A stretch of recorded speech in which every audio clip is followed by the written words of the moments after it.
तो भाई लोग नमस्कार। बता दें कि प्रमोद परम यादव एक और नई भोजपुरी 2024 के बेहतरीन बवाल गाना लेकर आ रहे हैं आपसे बीच में। इसी वीडियो में इसी गाना की जानकारी दें उसके बीच में किस चैनल पर कब लॉन्च किया जाए, कौन सा गाना होने वाला है। उससे पहले बता दें कि जो भाई लोग चैनल सब्सक्राइब नहीं किए हैं तो प्लीज़ चैनल सब्सक्राइब कर लीजिए। सबसे पहले ऐसे भोजपुरी लेटेस्ट अपडेट जानकारी जानने के लिए शुरू से अंत तक इस वीडियो में बना रहेगा। आपसे बीच में इस चैनल पर जानकारी मिल जाए करेगा।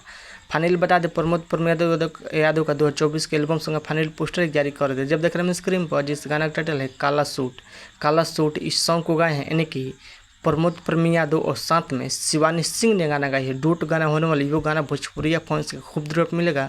जबरदस्त बवाल धमाल मचाल गाना होने वाला है जिस गाना का टाइटल है काला सूट। इस गीत का बात करें वाले गीत को लिखे यानी कि मनीष रोहतासी और इस गाना म्यूजिक दिए विकास यादव ने।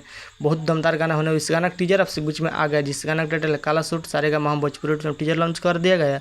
अब रहा भी इस गाना का फुल वीडियो लॉन्च किया जाएगा, कब किया जाएगा यानी कि कल सुबह 5 तारीख का सुबह 7 बजे सारेगामा भोजपुरी फुल वीडियो लॉन्च किया जाएगा आपसे बीच में।